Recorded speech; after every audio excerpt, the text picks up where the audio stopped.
I'm Matt, she's Nat, and we've got your geek news right here. And this week, it's a review of Spider-Man 3. Yeah, basically Matt and I were lucky enough to watch a midnight screening of the movie, and it was, well, we'll let you know, but our review's going to consist of basically a spoiler-free first half, and after our little mini review, you'll get the goods. Yeah, it's hard not to give spoilers with this, because really, what we know so far is that from the trailers, we've got Sandman, Green Goblin 2, Gwen Stacy, the Black Suit Spider-Man, and recently we've gotten proof, Venom. So 5 huge comic book stories, 1 movie. Let's see how they did. Basically, I guess to start off, Sandman was really cool, actually. They gave him a really human character. They developed him a lot. There was more meat to him than I would have expected, honestly. You know, I mean, like, I knew that the effects were going to be amazing on it, but the fact that the character development was there, too, pretty cool. I mean, there was the dying daughter, Penny, the whole backstory with him killing Uncle Ben. It was pretty good. I was actually, well, kind of satisfied with it, I guess. Yeah, like, I really thought this was going to be a throwaway villain and that it was going to be all about Venom. Yeah. It was going to, and you know what? I was pleasantly surprised. Apparently, this is the most expensive movie star all summer. It cost $100 million to make the Sandman there. And man, did it work. It was amazing. So, money well spent, Sam. Money well spent. Now, in addition to the Sandman, we had the Green Goblin 2. We basically have the end of the Osborn arc that started in the first Spider-Man movie. And, to be honest, very satisfying. Multiple fights with Pete. Yeah. Very complicated and very true to the comic book, but they condensed it a lot. Like, all the things that happened in this movie should have taken many, many movies. And we'll get into that later. Yeah, we'll get into that part later. But it was much more tasteful than Green Goblin 1's costume. Because, you know what? If they wanted to make him actually look like a ghoul, they should have gone the way that Ultimate Spider-Man did. Because, like, this was tasteful. He looked like a snowboarder, but he looked like a guy. A normal, not completely crazy guy. No crazy masks, like... Exactly. Yeah. So next we go into the Gwen Stacy storyline. Yeah. You know what? I found that she played pretty well into the Green Goblin 2 story. She also played pretty well into the whole Venom storyline and Eddie Brock in there. A bunch of little love... well, I guess more than triangles, really. But she was very well used as a female character. I found that it didn't necessarily have to be Gwen Stacy, but it was a nice touch that it was her, I suppose. Yeah, it really could have been any female character. But it was really cool to have her in there because we had kind of a love pentagon, which was very cool. I mean, BSG Cast fans will definitely get a kick out of this. It's not a quadrangle, it's a pentagon. I think it came out really well.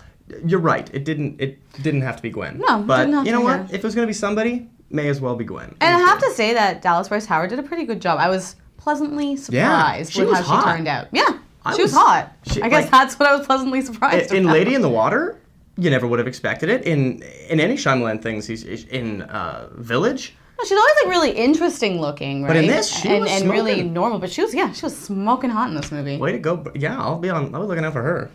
Nice. In addition to Gwen Stacy, we had the Black Suit. Now, there has been a lot of contention about whether the webbing on the Black Suit is appropriate, how close they can get it to the original, to the way it looked in the comics. And you know what? The scaling on the Spider-Man costume in the first movie, everyone went crazy about. They thought it shouldn't have been there. But you know what? It looked great. And this time around, I think they went really tasteful. The fact that the sun, that the moon, that everything can just glint off the silvery Spider-Man costume allowed it to feel appropriate. Yeah. So they messed with lighting very well. The costume looked good.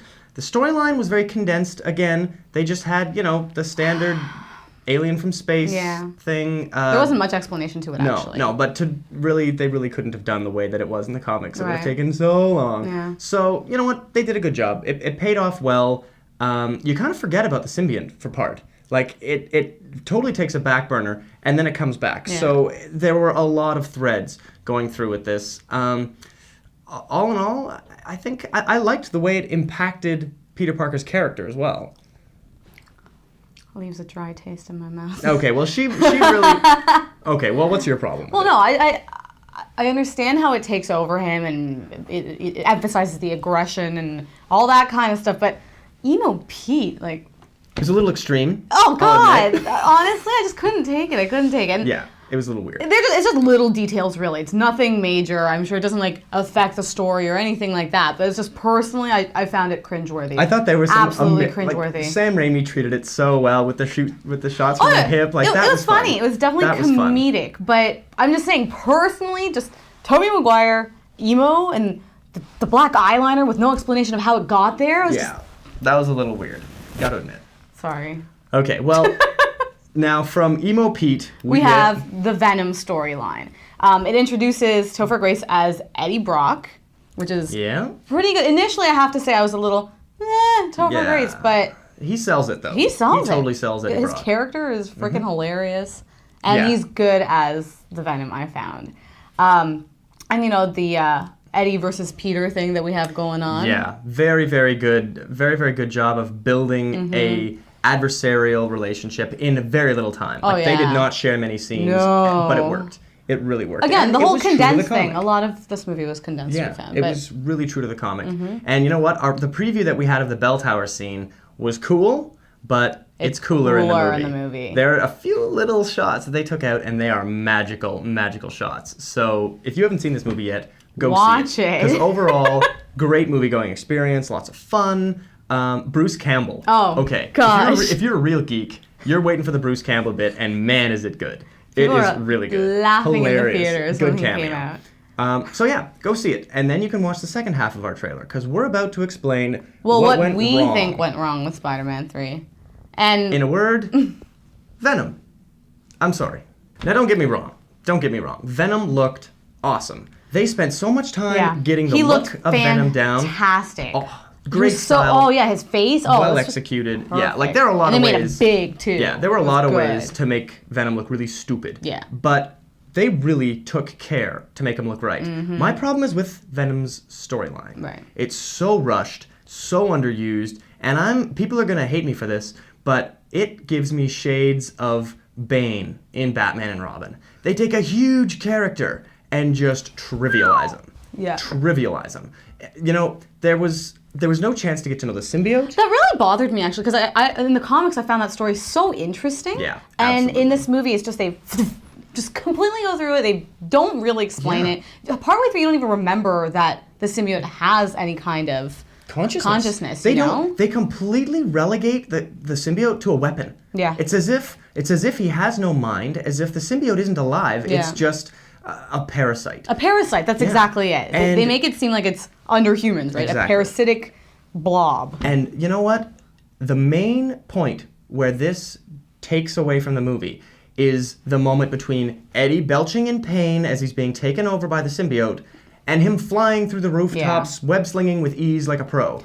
Because there was a scene, explanation, there was a scene, in my opinion, that needed to happen there, where the symbiote and Eddie discuss why they hate Spider-Man. And you really get to feel the anger, the hatred. You grow this man as a character. Because otherwise you're missing emotional payoffs. Because like with the Sandman, they did that pretty much, right? Where after the whole scene where the mutation happens, it's him trying to come to terms with what's going on, and you feel for it. There's the character development. And again, it's because this movie, it was so condensed, there was no character development really for Eddie Brock as Venom. So. Absolutely.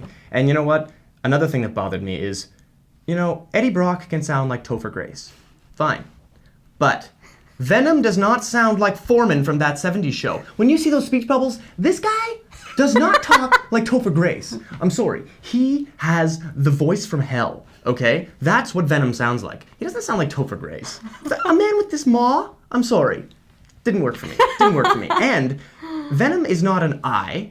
Venom is two people. Yeah. Venom is we. But again, because they didn't develop the whole symbiote consciousness thing, they totally lost thing, that as well. They didn't really go with that. They couldn't go with that, I guess. I thought that was weak. Some people would not have gotten it at all if they didn't know the story beforehand, right? In my opinion, this movie should have been multiple movies. Yeah. This movie should have ended with at least it should have been at least 2 movies, we think, right? Yeah, absolutely.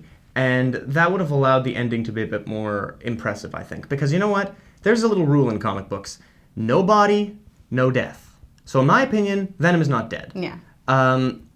last time they threw a pumpkin bomb, it kind of scarred up James Franco's face. It did not incinerate 2 living creatures. Yeah. So Venom's going to be back, as far as I'm concerned. Oh, he'll be Venom's back. got to sure. be back. He better be. Yeah. And there better be some sort of explanation with the whole symbiote relationship. You know what? I'm hoping I for think it. they've missed it. Unless there are like 15 minutes of deleted scenes, they've totally dropped the ball on the Venom storyline, which is totally disappointing. It but is disappointing. You know what? There's 15 to 20 minutes.